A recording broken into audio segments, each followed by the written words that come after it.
Bienvenidos a la videoaula Elementos de gestión de calidad en atención en salud. Los objetivos de esta clase son identificar la situación actual de la gestión de calidad en salud en el país, conocer las dimensiones de calidad de la atención de salud e identificar los elementos de la mejoría continua de la calidad. Entonces partiremos reflexionando qué es esto de la gestión de calidad en el país. Y con esto contarles que el 3 de septiembre del año 2004, o sea, hace aproximadamente 13 años atrás, se publica la ley que establece las garantías explícitas en salud. Existe, por lo tanto, un modelo garantístico de salud que vela por garantizar entonces estos 4 aspectos primordiales. El acceso, o sea, que las personas efectivamente puedan acceder a una determinada atención. La oportunidad, o sea, que efectivamente la persona tenga la atención cuando lo necesita. La protección financiera, o sea que no porque la persona no tenga dinero no va a poder atenderse o acceder a esta garantía. Y además se garantiza la calidad de la atención de salud. Y durante esta clase vamos a analizar si efectivamente se cumple o no con esta garantía y en qué etapa estamos. Para poner un ejemplo de estos componentes, utilizaremos el infarto agudo al miocardio. Si buscamos en las fichas de la superintendencia, vamos a ver que hay una guía clínica.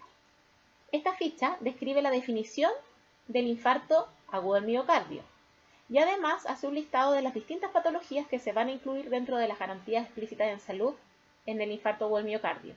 Y acá en la diapositiva solamente aparecen algunas de ellas. Acá también se establece las garantías de acceso, es decir, establece claramente quiénes podrán acceder a las garantías asociadas al IAM, y en este caso, todas las personas ya que desde el 1 de julio del 2005 presente o dolor torácico no traumático y o síntomas de IAM tendrá acceso a la confirmación diagnóstica. O sea, se asegura que efectivamente todas las personas con esta sintomatología puedan atenderse con un profesional médico y se le realice el diagnóstico. Eso es una garantía, está garantizado. Ya con la confirmación diagnóstica del infarto, ya tendrá acceso a tratamiento médico y prevención secundaria. Bypass coronario o angioplastía coronaria percutánea también tendrá acceso a una prevención secundaria. Por lo tanto, tendrá asegurado el acceso a la atención en caso de presentar alguno de estos que recién mencionamos. Y en relación a la garantía de oportunidad, la que definiremos más adelante como la garantía de que el usuario recibirá la atención cuando lo necesite, no cuando el equipo pueda otorgarla, y en este caso se garantiza la oportunidad del diagnóstico y del tratamiento. Esto significa que, por ejemplo, el paciente que tiene sospecha de IAM tiene garantizado el electrocardiograma dentro de los 30 minutos de la atención médica de urgencia. Eso es una garantía. Cuando se realiza la sospecha en el sistema de infarto agudo en miocardio, empieza a correr un reloj dentro del sistema, ¿ya? Y por lo tanto se tiene que realizar el electrocardiograma dentro de los 30 minutos. Está sujeto a multas y amonestaciones en el caso de que no se cumpliera esa garantía y el usuario puede reclamar. Es una garantía establecida por ley. Y ya con la confirmación diagnóstica se tiene asegurado el tratamiento, en este caso trombolisis, y un primer control dentro de los 30 días de hospitalización. Y ahí se activa el reloj GES a medida que va pasando cada una de las etapas. Y finalmente, este usuario que presenta un IAM tiene garantizado la protección financiera. O sea, no porque una persona no tenga dinero no va a poder tener asegurado esta confirmación diagnóstica, el electrocardiograma y el tratamiento. ¿Ya? Y aquí ustedes pueden ver en la tabla que aquellas con FONASA A y B, toda la atención va a ser gratuita. En el caso de que el paciente sea FONASA C, deberá realizar un copago del 10% y en el caso de FONASA B, lo que también es equivalente al ISAPRE, se deberá pagar un copago del 20%. Específicamente para el IAM, para la sospecha diagnóstica, quien tiene ISAPRE o FONASA B, deberá pagar solo 1.430 pesos en vez de los 7.130 que está establecido según el arancel. Y así poder obtener, se pueden sacar los mismos cálculos para el tratamiento y el seguimiento. Ojo, que dependiendo de la patología, a veces solo se tiene garantizado el diagnóstico o un solo tipo de tratamiento y así según cada patología GES. Entonces ya hablamos de las garantías de acceso, hablamos de la garantía de oportunidad, hablamos de la garantía de protección financiera. Ahora, ¿qué pasa con la garantía de calidad? ¿Ya? Cuando ustedes se meten en las guías clínicas y revisan las distintas garantías, no les va a aparecer la garantía de calidad. Entonces, ¿Qué pasa con esto de la calidad que se supone que está establecida por ley, que se le debe asegurar al beneficiario desde el año 2004? Esta garantía explícita de calidad en salud se define como el otorgamiento de salud garantizados por un prestador registrado, en el caso de los prestadores individuales como los profesionales de salud, y por un prestador acreditado en el caso de las instituciones de salud como centros médicos, clínicas, hospitales, centros de salud. De esta manera, los servicios obligatoriamente deben ser acreditados demostrando el cumplimiento de los requisitos de calidad mínimos solicitados por la Superintendencia de Salud. Aquí es muy importante que ustedes diferencien que existe un prestador individual que va a ser el profesional y va a haber un prestador institucional que va a ser la institución que va a otorgar servicios de salud. En el caso del prestador registrado, los profesionales están obligados a estar registrados en el sitio de la Superintendencia. Para la acreditación si ingresamos entonces aquí a la página de la Superintendencia de Salud e ingresamos al Registro Nacional de Prestadores Individuales en Salud y nos metemos a realizar el trámite en línea, vamos a poder buscar a la persona que nosotros queramos buscar. Por ejemplo, si queremos ver Michelle Bachelet, el profesional de enfermería ha sido uno de los profesionales eje en asumir estos cargos. En la página de la Superintendencia de Salud pueden encontrar más antecedentes de la acreditación y sus implicancias. No, Michelle Bachelet. Ya, y sabemos que Michelle Bachelet Geria es nuestra presidenta. Entonces aquí si nosotros ingresamos vamos a ver que efectivamente Michelle Bachelet tiene el título o habilitación profesional de médico cirujano. Aparecen también los datos de Michelle Bachelet, la edad en que nació, aparece también el número de registro. Ya todas las personas y todos los profesionales acreditados que están aquí en la superintendencia tienen un número de registro. Se registró el 2009, esto partió hace muy poco, chiquillos, por eso los registros van a ser informados desde el 2009, 2010 en adelante. Y ustedes también pueden ver y emitir un certificado en relación a esto. Y aquí va a aparecer efectivamente con el logo de la superintendencia los datos de Michelle Bachelet, que efectivamente es médico cirujano, y van a ver el timbre y la firma del encargado, del intendente de prestadores de salud de la superintendencia. Y ahí uno puede imprimir este certificado. Cuando ustedes egresen, probablemente les van a pedir este certificado. Y la universidad es la que manda finalmente sus certificados de título para que sean ingresados en la superintendencia de salud. Para la acreditación institucional, los establecimientos de salud se están sometiendo obligatoriamente a la acreditación. Para acreditar deben cumplir con ciertos estándares determinados por pautas de cotejo establecidas. Para el logro de la acreditación, tanto para la atención cerrada, como los hospitales, como la atención abierta, como los centros de salud o los centros de atención ambulatoria, será asignado un encargado de calidad quien dirige las gestiones para lograr la acreditación. El profesional de enfermería ha sido uno de los profesionales eje en asumir estos cargos. En la página de la Superintendencia de Salud pueden encontrar más antecedentes de la acreditación y sus implicancias si lo desean. Entonces, si vemos acá en la página de la superintendencia y buscamos por el registro de prestadores acreditados por número de registro, vamos a ver las distintas instituciones que ya han sido acreditadas. Entonces, por ejemplo, si bajamos vamos a ver la cantidad de clínicas y hospitales que ya se han sometido al proceso de acreditación, y entre ellos podemos ver, por ejemplo, la Clínica Universidad Católica. Si nos metemos a la Clínica Universidad Católica vamos a poder ver los datos del prestador, ¿ya?, con los distintos datos, quién es el representante legal y las acreditaciones efectuadas. Aquí podemos ver que la primera acreditación de la Clínica de la Católica fue el 24 de septiembre del 2013, ¿ya? Y aquí está la resolución, ¿ya? La vigencia de la acreditación fue por 3 años, ¿ya? Y la entidad acreditadora fue Acresal Chile Sociedad Anónima. Hay distintas entidades acreditadoras que son las encargadas de realizar el proceso de acreditación. Si nosotros, por ejemplo, vemos resoluciones modificatorias, no hay nada. Y sanciones, vemos acá, por ejemplo, que la clínica obtuvo varias sanciones. Por ejemplo, en el 2014, el 30 de septiembre, se amonesta a la clínica UC San Carlos de Apoquindo por el incumplimiento de la obligación de dejar constancia escrita que informó a sus pacientes de la confirmación diagnóstica de un problema de salud. Eso, por ejemplo, una amonestación. Ya vemos una multa de 220 por incumplimiento reiterado de las instrucciones impartidas por esta superintendencia de salud.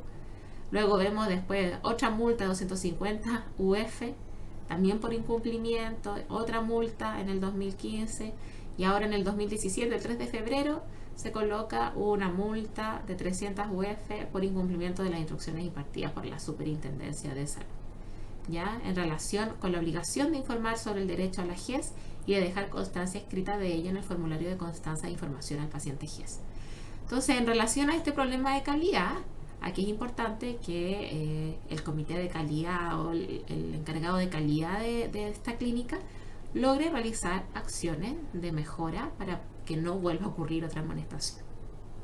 Aquí ingresamos a la página donde se encuentra el Manual Estándar General de Acreditación para Prestadores Institucionales de Atención Abierta.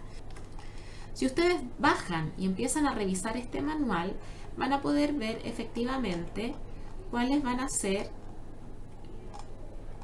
los distintos ámbitos ya que considera esta certificación, en donde se van a considerar ámbitos en relación al respeto a la dignidad del paciente, al ámbito de la gestión de la calidad, al ámbito de la gestión clínica, al ámbito de acceso, oportunidad, continuidad de la atención, ámbitos de competencia del recurso humano, ámbitos de registro, ámbito de seguridad del equipamiento, ámbito de seguridad de las instalaciones y ámbito del servicio de apoyo.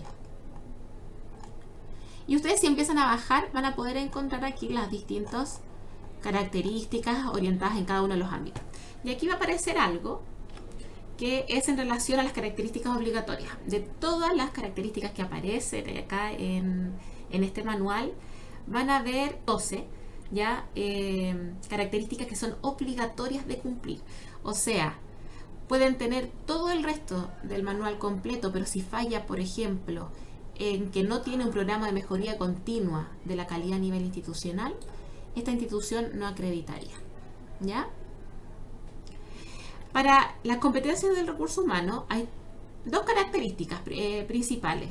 Uno es que estén los certificados de títulos de médicos y cirujanos dentistas con funciones permanentes o transitorias, o sea, en el lugar de trabajo tienen que estar disponibles los certificados de título de los profesionales y también de los técnicos y profesionales de la salud con funciones permanentes o transitorias. Entonces también de los técnicos paramédicos, por ejemplo.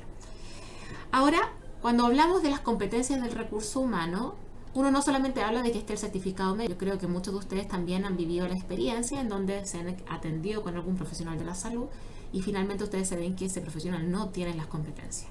Bueno, finalmente esta acreditación en calidad, a mi parecer, es como un primer esbozo de tratar de medir la calidad, pero aún así estamos en una brecha bastante grande, porque el tener el certificado, ustedes saben que no constituye que efectivamente ese profesional va a tener las competencias totales y actualizadas y necesarias para poder realizar su trabajo.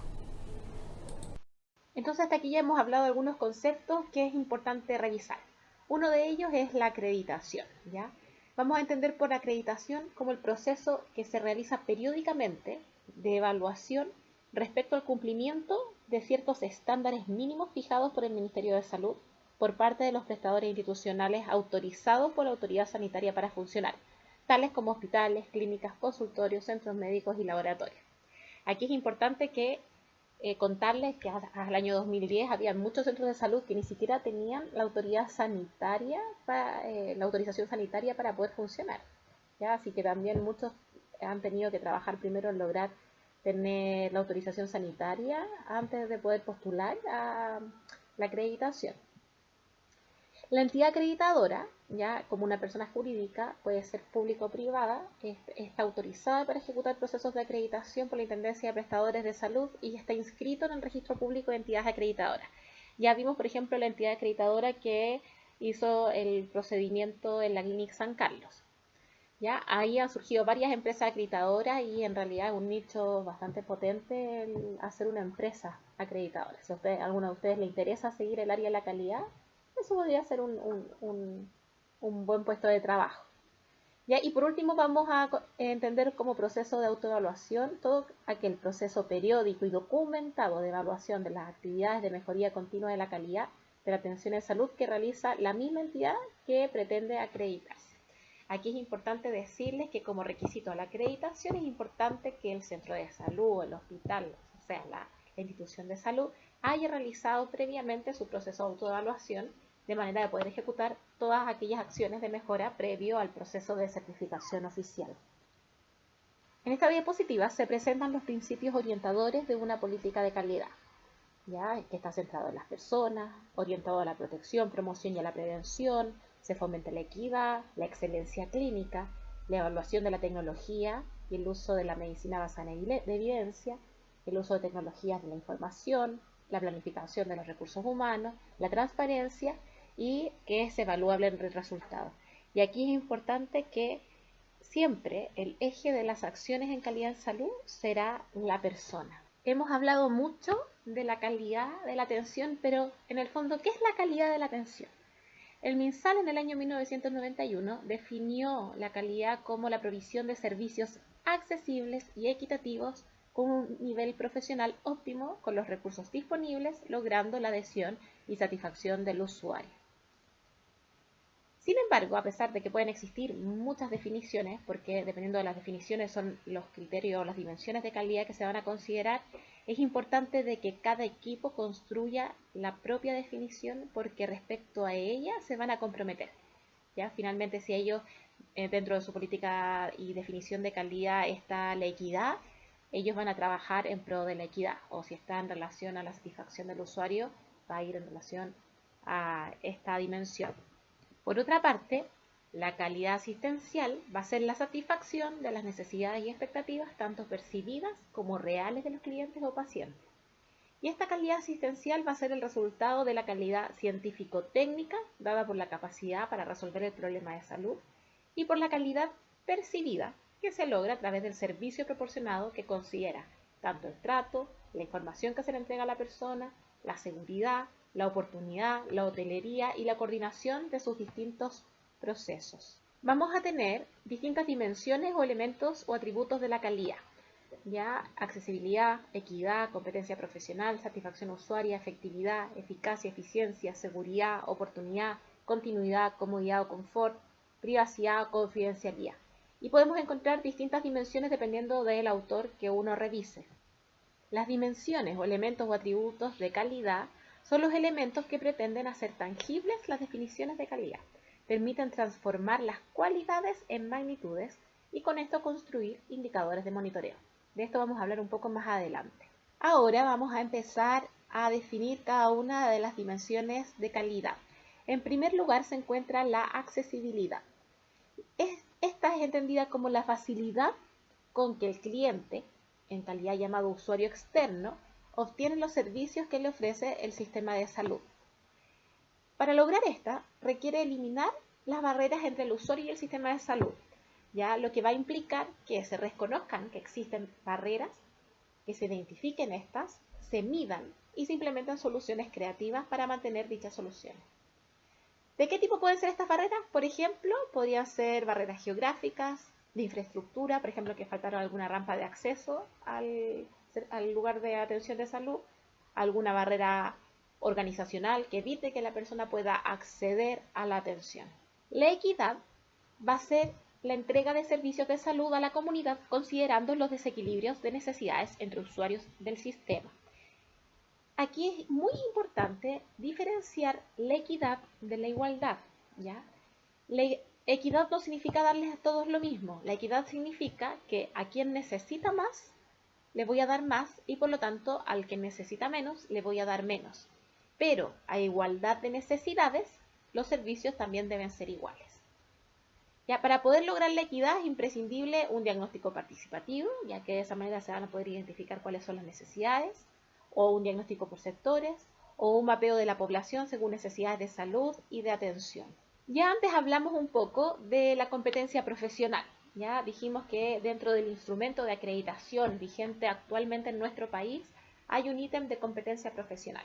Y yo les había contado de que probablemente quedaba un poco corta la definición o la forma de medir la competencia profesional por medio de solo tener los certificados de título correspondientes. La competencia profesional va a ser la capacidad de los integrantes del sistema de salud para poder utilizar sus conocimientos, habilidades, destrezas y su juicio para dar satisfacción al usuario. ¿Ya? Por ejemplo, va a estar dentro del ámbito de competencia profesional lo que es la privacidad y la confidencialidad o el manejo ético de la profesión Y la competencia profesional va a tener dos componentes esenciales que son inseparables entre sí, que por un lado va a estar la calidad técnica, o sea, yo como entrego un servicio basado en conocimientos, o sea, me especializo, me actualizo, ya desarrollo más habilidades de manera de hacer bien mi trabajo, o sea, si voy a funcionar, voy a ser la mejor persona funcionando con la técnica correcta, ya con el procedimiento correcto. Pero además, junto con esta calidad técnica, está relacionado también a la relación interpersonal. O sea, se habla de competencia profesional adecuada cuando efectivamente yo como profesional logro interactuar con un otro apropiadamente.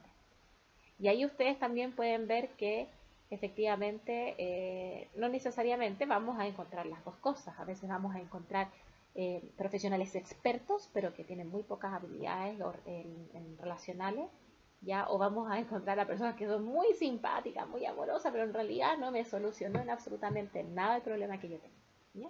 Así que poder vincular estos dos aspectos es primordial para lograr la competencia profesional. Por otro lado, tenemos también la satisfacción usuaria.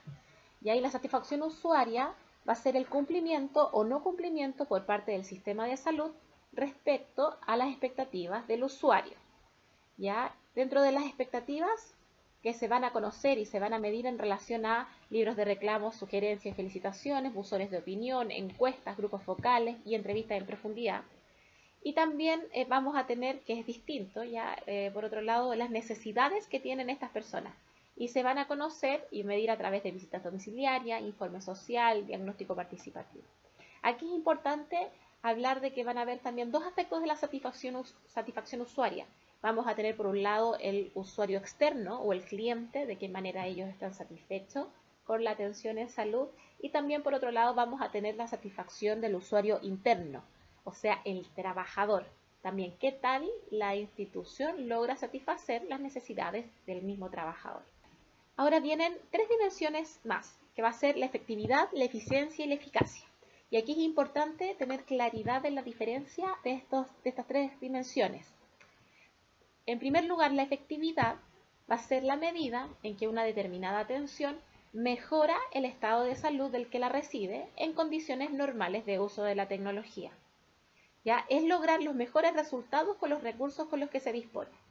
O sea, si el profesional médico necesita curar una infección bacteriana, ¿ya? Y tiene un determinado antibiótico en la farmacia, la efectividad es que efectivamente el médico logra, con ese determinado antibiótico que tiene disponible en la farmacia, eliminar la infección bacteriana del cliente. Eso es que el profesional es efectivo en su quehacer. Vamos a hablar de eficiencia cuando logremos otorgar el mayor beneficio posible al menor costo razonable. Y aquí se vincula la calidad con el costo.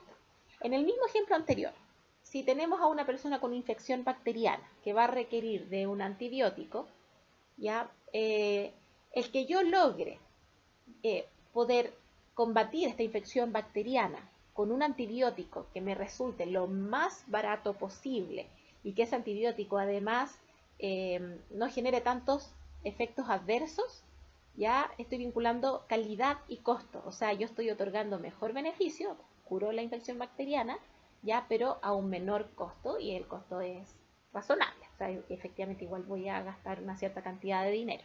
Y aquí tenemos el tercer término, que es eficacia, ya que va a ser la medida en que una determinada atención mejora efectivamente el estado de salud del que la recibe en condiciones ideales del uso de la tecnología.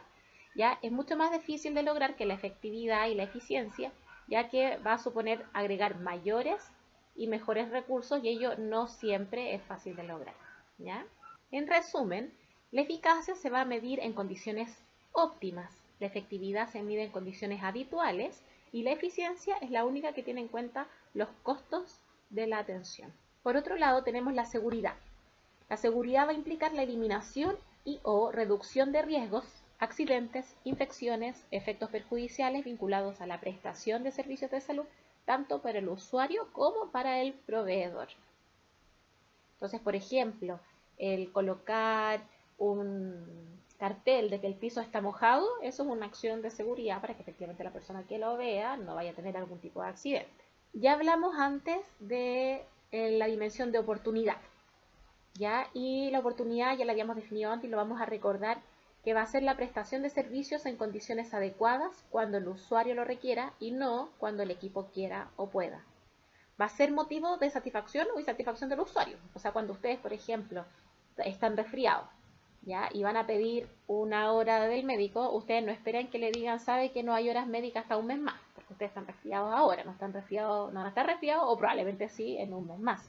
Entonces eso también, si no les dan la hora cuando ustedes están enfermos, va a generar harta insatisfacción. Y también es un indicador GES como lo habíamos hablado antes. Otra dimensión a revisar va a ser la continuidad, que va a ser la atención del paciente como un todo en un sistema integrado en la dimensión de la calidad científico-técnica. Ya va a ser la atención permanente sin interrupciones en un mismo nivel del sistema o entre distintos niveles. Ya, por ejemplo, que tengo la atención cardiovascular y la patología se descompensó, entonces yo necesito que se evalúe en el nivel secundario, de que efectivamente ese paciente pueda seguir siendo evaluado en el nivel secundario, habla de que se cumple la dimensión de continuidad. ¿Ya? O también podemos ver la atención sin interrupciones dentro del sistema a lo largo del ciclo vital del usuario. O sea, por ejemplo, un ejemplo claro podrían ser los controles de niños sanos. Finalmente vamos a hablar de la comodidad o confort, que va a incluir aquellos aspectos que inciden en la calidad de la atención, en el grado de satisfacción del usuario y su adhesividad en el sistema. Aquí cuando hablemos de comodidad y confort vamos a hablar de aquellos que mejoran la imagen, que hace que el usuario se sienta más cómodo. Ya, por ejemplo, el mantenimiento y el aseo de los edificios. ¿Ya? El que esté la sala de espera, por ejemplo, aseada, finalmente va a hacer que el usuario se sienta más cómodo ahí. Y eso no necesariamente va a determinar que el usuario vaya a recibir una mejor o una peor atención. ¿Ya? El aseo de los baños también va a generar como comodidad y confort. Ya salas de espera confortables, amplias, iluminadas, con música ambiental, que haya televisión, que haya video, entre otros. Cuando hablamos de mejora continua de calidad, que era algo que también nosotros hablábamos cuando mencionamos la acreditación, vamos a hablar de un proceso ya que va a estar constituido por una serie de pasos ya que nos va a llevar a ir revisando cada uno de los procesos e ir ejecutando acciones que vayan a ir mejorando estos mismos. ¿Ya? Por lo tanto, el primer paso de una mejora continua de calidad es poder definir y priorizar los problemas. Ya el poder identificar los problemas, vamos a poder ver ahí una oportunidad de mejora. Vamos a tener que analizar los problemas, cuáles son las causas de estos problemas, porque sobre estas causas finalmente uno va a trabajar, va a fijar ciertos criterios y estándares, ¿ya? Y va a definir indicadores y va a diseñar instrumentos de evaluación, ¿ya? Se va a definir la muestra, se van a recolectar datos, se van a diseñar y aplicar soluciones innovadoras y se va a terminar evaluando y monitoreando. ¿Ya? Dentro de este proceso también está la comunicación de normas, porque principalmente cuando uno identifica los problemas va a ver que efectivamente necesitamos una normativa, ¿ya? Y esa normativa nos va a llevar al monitoreo de cumplimiento de esta normativa. ¿Ya? Y dentro de este proceso también va a estar la revisión y la fijación de normas u otros documentos regulatorios que finalmente también nos va a llevar a definir indicadores, diseñar instrumentos y principalmente terminar evaluándolos y monitoreando estos indicadores. A continuación, veremos los pasos para la mejora continua de calidad. El primer paso va a ser la definición de los problemas como vimos anteriormente. Van a existir distintos tipos de problemas en calidad, los asistenciales, los organizacionales, los de estructura y los mixtos. Los asistenciales van a ser todos aquellos vinculados directamente a la relación del proveedor de salud y el usuario. Por ejemplo, la relación interpersonal inadecuada en el equipo del sector azul o la educación deficiente en el programa de salud cardiovascular. Los organizacionales van a estar relacionados a la forma en que la organización está estructurada. Por ejemplo, incompleta definición de roles y funciones en el CESFAM, o ausencia de trabajo en equipo en el sector verde. Los de estructura van a estar relacionados con los distintos tipos de recursos y a la estructura organizacional. Esto es distinto a la organización, sino a la estructura organizacional. Por ejemplo, escasez de medicamentos en la farmacia, que hablamos de recursos, o ausencia de manual de procedimiento. Estamos hablando de algo tangible que está dentro de la organización, pero no tiene que ver con la organización. Eso es importante diferenciarlo con el tipo de problema anterior. Y los mixtos van a ser aquellos que tienen más de una causa. Van a haber algunos problemas que van a ser tanto organizacional como de estructura o asistencial organizacional o de los tres. El segundo paso es el análisis de los problemas que ya identificamos anteriormente.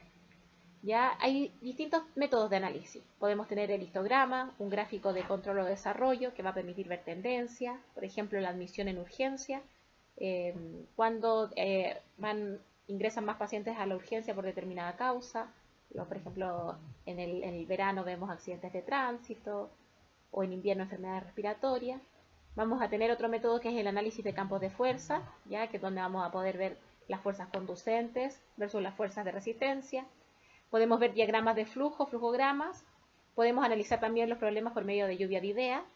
Podemos también ver un diagrama de causa-efecto, también llamado diagrama de Ichikawa, en donde vamos a colocar cuál es el problema que tenemos y vamos a identificar cada una de las causas que está generando cada uno de esos problemas. El tercer paso es el proceso de vinculación de la regulación, evaluación y monitoreo de la calidad. Uno de los mayores desafíos a los que se ven enfrentados los equipos de salud es aquel vinculado al proceso de medición sistemática, continua, válida, objetiva y útil de lo que hacen, ya sea de manera individual, como equipo de salud o como organización. Medir va a servir para saber cómo lo estamos haciendo, qué hemos logrado, qué hemos hecho bien y alegrarnos por ello, qué hemos hecho de manera inadecuada y reconocer los errores, las fallas e intervenir para resolverlos de manera creativa, innovadora. Y también medir, pero saber cómo, con quién, cuándo, dónde y sobre todo, para qué queremos hacerlo. En esta diapositiva vamos a ver un diagrama que va a vincular la regulación, la evaluación y el monitoreo, va a poder explicar de mejor manera lo que hablamos delante. Vamos a hacer un plan de calidad y este plan de calidad vamos a tener que monitorearlo. ¿Y cómo se monitorea? Por medio de indicadores. Y los indicadores pueden ser indicadores de estructura, de proceso, de resultado, indicadores centinela y de impacto. Y este plan lo vamos a evaluar en relación al producto que vamos a obtener. Y para poder evaluar este producto tenemos que definir ciertos criterios y estándares. Podemos realizar una evaluación externa, ya como por ejemplo lo es la autorización sanitaria, a nivel de supervisión, auditoría, control y fiscalización, y podemos también realizar una evaluación interna que puede ser compuesta por una autoevaluación o una revisión de pares, ¿ya? En donde yo veo internamente y evalúo internamente lo que estoy haciendo. Y el diseño de este plan va a estar sustentado en leyes, decretos, reglamentos, resoluciones, normas, políticas y planes, ya que va a tener, todo esto tiene un respaldo legal, ya, y va a estar regulado por manual de procedimientos, guías técnico-metodológicas, programas, guías de prácticas clínicas. Entonces vamos a hablar ahora de la evaluación. Ya, en la evaluación, ¿qué vamos a hacer? Vamos a ver quién lo hizo, dónde lo hizo, cómo lo hizo, cuándo lo hizo, con qué lo hizo y por qué lo hizo, y si todo esto que hizo, lo hizo bien o lo hizo mal. Ya, es importante ver si también lo hizo bien para poder reconocer lo bien logrado, mantenerlo, reforzarlo. Por lo tanto, la estrategia va a ser incentivar al equipo de salud a que lo siga haciendo así. Y si lo hizo mal, es importante reconocer que tenemos problemas, y esto es importante verlo como una oportunidad de mejora. Cada vez que se quiere evaluar y cada vez que se evalúe y se reconozca que algo se hizo mal, es muy importante no caer en la tentación de realizar acciones punitivas, o sea, realizar castigos, como por ejemplo un despido, ¿ya? Es muy importante que la gente no tema a ser evaluada, ya que finalmente al ser evaluada va a ayudar a que ella pueda ir mejorando. La herramienta para la evaluación es el criterio de evaluación. Esto es pregunta de prueba, ¿ya? Es el criterio de evaluación con su correspondiente estándar de calidad. Con eso nosotros vamos a evaluar. En calidad no evaluamos con indicadores, ¿ya? Evaluamos con un criterio de evaluación que vamos a ver más adelante. ¿Y qué son los criterios de evaluación? Son aquellos criterios que van a permitir objetivar, obtener información válida para la toma de decisiones. Son elementos predeterminados por el equipo de salud con los que se puede medir y comparar aspectos importantes de la calidad de la gestión y la calidad de los servicios. Ya estos criterios que se van a elaborar se van a basar o en la literatura especializada, en normas, protocolos, manuales de procedimiento y otros documentos regulatorios, en la experiencia profesional, entre otros. Y para poder elaborar los criterios se necesita un contexto ya de un proyecto de calidad en donde se van a elaborar criterios para el problema priorizado y para todas las causas factibles de ser intervenidas. Y en relación a los productos esperados de nuestra actividad, y ambas van a formar parte de un programa de calidad. Ahora bien, ¿cómo se construyen estos criterios? Se construyen a partir de productos. El producto va a ser el resultado de un proceso. Por ejemplo, la actividad es el control de niños sanos, el producto que vamos a obtener de la realización de esta actividad va a ser un niño sano controlado. ¿Ya? Si la actividad es atención del paciente adulto, el producto va a ser el paciente adulto atendido. Los criterios representan las características de dicho producto y los requisitos de calidad de dicho producto. Los requisitos que se elaboran en función de un producto deben satisfacer las necesidades del usuario, satisfacer las necesidades del proveedor y tener además un costo razonable. Entonces, por ejemplo, queremos controlar, evaluar el desarrollo psicomotor. El producto va a ser un niño con el desarrollo psicomotor evaluado correctamente. Por ejemplo, tenemos el programa cardiovascular, subprograma hipertensión. El proveedor de la atención va a ser la enfermera. El producto va a ser un paciente hipertenso adulto compensado. Ese es lo que nosotros queremos obtener de la atención del programa de salud cardiovascular. ¿Cuáles van a ser los requisitos de calidad que vamos a evaluar? Pueden haber muchos. Y en este caso, uno de los requisitos de calidad que pusimos como ejemplo es el buen trato al usuario. El criterio de evaluación va a ser que a todo paciente hipertenso atendido por enfermera se le habrá dado un buen trato. El estándar, o sea, que es lo que nosotros esperamos obtener como resultado al 100% de los usuarios. El tipo de dato va a ser de proceso, ¿ya? Porque finalmente el dar un buen trato al usuario no va a significar que él esté compensado, sino que también van a determinar otros criterios. Y en este caso no habrían excepciones. O sea, aunque el paciente sea pesado, gordo, flaco, dependiente de sus características, a todos se les va a entregar un buen trato al usuario. Y aquí podemos hacer aclaraciones, porque tenemos un requisito de calidad que es buen trato al usuario, pero ¿qué vamos a entender como buen trato?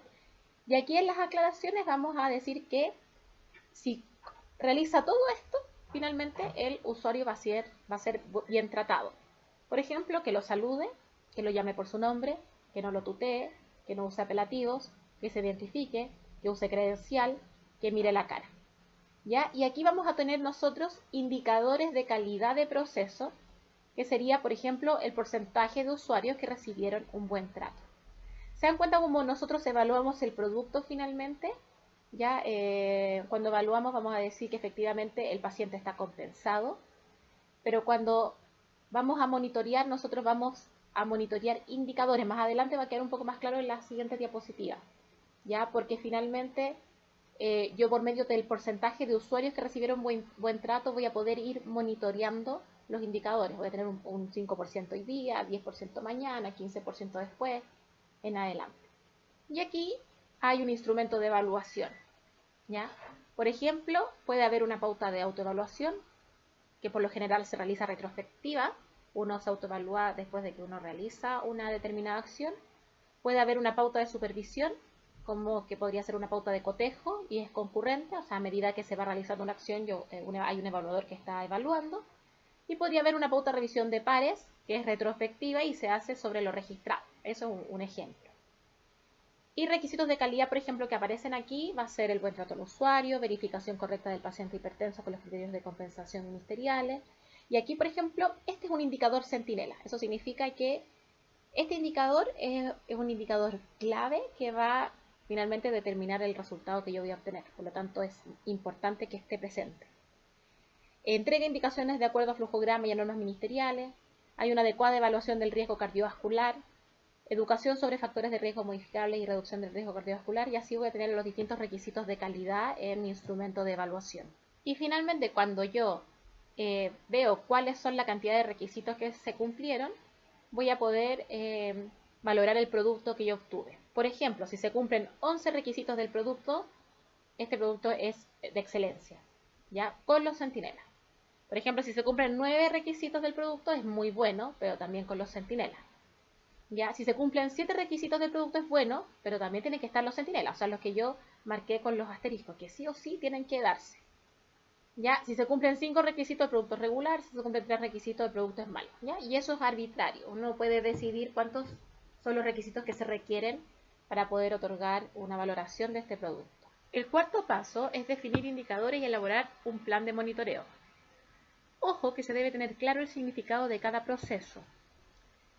En la evaluación, la herramienta va a ser los criterios y estándares. Y en el monitoreo, la herramienta va a ser los indicadores. O sea, uno monitorea indicadores y evalúa criterios y estándares. Por lo que siempre vamos a hablar entonces de indicadores de monitoreo y no vamos a hablar de indicadores de evaluación. Y ahora vamos a profundizar en los indicadores. ¿Qué es un indicador? Es una medida cuantitativa, es la medición de un aspecto relevante, resumen de una actividad que se desea monitorear, sirve para medir cambios antes, durante y después. Refleja también una situación determinada y tiene dos características esenciales. Son características observables de los objetivos y son objetivamente verificables por medios externos. Y van a existir distintos tipos de indicadores, como lo habíamos mencionado también antes, de estructura, de proceso y de resultado. Van a haber distintos tipos de indicadores. Por un lado vamos a tener los tipos centinela, como ya lo habíamos mencionado antes. Van a medir hechos graves, no deseables, que nunca deberían ocurrir. Por ejemplo, un indicador de tipo centinela en una atención hospitalaria podría ser las caídas de los pacientes. Por otra parte, vamos a tener los tipos de tasa o índice, que son aquellos que miden situaciones para las cuales está permitida la ocurrencia de determinado número de casos. Podemos tener indicadores de estructura, que van a medir cómo el sistema de salud está organizado y equipado. Por ejemplo, números de extintores por superficie en metros cuadrados en el CESFAM. Vamos a tener indicadores de proceso que van a medir el cómo la intervención es otorgada, si todos los pasos del proceso fueron cumplidos adecuadamente. Por ejemplo, número de usuarios que recibieron educación completa por nutricionista en el ingreso del programa de salud cardiovascular, partido por el número de usuarios pertenecientes al programa de salud cardiovascular por 100. Podemos tener también indicadores de resultado, como por ejemplo, miden el grado en que la atención otorgada tuvo el efecto deseado, ¿ya? Finalmente como resultado final. Por ejemplo, porcentaje de exámenes mal rotulados. Y vamos a tener indicadores de impacto que van a medir el resultado obtenido posterior a las intervenciones. Sirven para evaluar la permanencia y continuidad de los logros alcanzados más allá del periodo de intervención. Por ejemplo, número de usuarios con diabetes mellitus compensado, partido por el número de usuarios con diabetes mellitus en SPAM por 100. Como se pudieron dar cuenta, los indicadores se pueden expresar en números absolutos, que son relevantes cuando se comparan en periodos y se pueden calcular las diferencias entre ellos, para lo cual se usan porcentajes por lo general, y hay que tratar de usar lo menos posible. Por ejemplo, el número asistente. También se pueden expresar en razones, que es la relación entre dos elementos de diferente naturaleza. El numerador no está contenido en el denominador. Por ejemplo, número de total de enfermeras partido por 10.000 habitantes. Tenemos los indicadores expresados en forma de proporción, que va a ser la relación entre dos elementos de igual naturaleza. El numerador está siempre contenido en el denominador. Por ejemplo, número de TENS que realiza el procedimiento correctamente partido por el número total de TENS, y eso multiplicado por 100. Y también podemos tener indicadores dicotómicos, que miden si está o no está presente lo que se quiere medir o comprobar. Habitualmente tienen que ver con estructura, si está presente o no. Por ejemplo, presencia de manual de procedimiento. En esta diapositiva vemos un ejemplo de plan de monitoreo. Aquí el servicio, unidad o programa va a ser el centro de salud familiar en el área que está sujeta a monitoreo, la de toma de muestra. Entonces, en primer lugar, vamos a tener el tipo de indicador. Vamos a medir estructura organizacional. Y esto está relacionado con la accesibilidad organizacional. ¿Cuál va a ser la descripción? Va a ser el manual de procedimiento en unidad de toma de muestra. ¿Cuál va a ser el formato? Ya dicotómico, sí o no. Ya, ¿cuál va a ser la fuente de datos? O sea, ¿de dónde vamos a obtener esto? Que es el mismo manual de procedimiento. La periodicidad con que se va a monitorear va a ser anual. El responsable va a ser la enfermera jefe de la unidad de toma de muestra. Y el nivel de decisión es el equipo de salud encargado y el jefe de la unidad de toma de muestra. Otro indicador, también en la unidad de toma de muestra, podría ser un indicador de proceso, está relacionado con la competencia técnica y además con la efectividad. Por ejemplo, el porcentaje de registros de toma de muestra que consta datos completos según norma. ¿Cuál va a ser el formato de este indicador? Va a ser número de registros de toma de muestra en que consta datos completos según norma partido por el total de registros de la unidad de toma de muestras por 100. ¿De dónde se van a obtener estos datos? Por medio de auditorías de la hoja de registro estadístico diario. Por ejemplo, la periodicidad en que se va a monitorear esto va a ser trimestral. ¿Quién va a ser el responsable? El enfermero jefe y la enfermera, y el jefe de unidad de toma de muestra. Y el nivel de decisión va a ser el equipo de salud encargado y el jefe unidad de toma de muestra. Aquí podemos ver otros ejemplos de indicadores de monitoreo. Y aquí vamos a ver uno de resultados, que es el segundo que aparece en la tabla, que va relacionado con la competencia profesional técnica y también con la eficiencia. Y este indicador lo marcamos como centinela. O sea, esto no debe ocurrir. Esto es grave que ocurra. ¿Cuál es la descripción de este indicador? Va a ser el porcentaje de exámenes de laboratorios tomados coagulados. ¿Cuál va a ser el formato de este indicador? Número de exámenes de laboratorio tomados coagulados partido por el número total de exámenes de laboratorios tomados por 100. Ya la fuente de datos, registro diario de exámenes no procesados según causas, enviado por el laboratorio y hoja de registro estadístico diario. La periodicidad va a ser semanal, ya porque es centinela, o sea, lo ideal es irlo viendo lo más continuamente posible.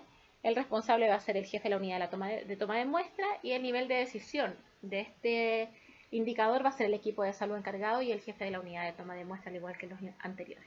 Finalmente, revisamos cada uno de los pasos de la mejora continua de calidad, desde la identificación de los problemas hasta la evaluación de productos y el monitoreo de indicadores, ¿ya? Y cómo se elabora finalmente este plan de mejora continua en una unidad. Ya revisamos los conceptos de calidad, vimos qué es lo que está sucediendo actualmente en la situación de calidad, reflexionamos que a lo mejor estamos partiendo con este proceso de evaluación de la calidad y todavía nos queda un gran camino por delante. Ya, ahora los invito a poder comentar en el foro asociado a esta actividad, si tuvieran algún tipo de duda, ya para que lo pudiéramos comentar por ahí. Muchas gracias.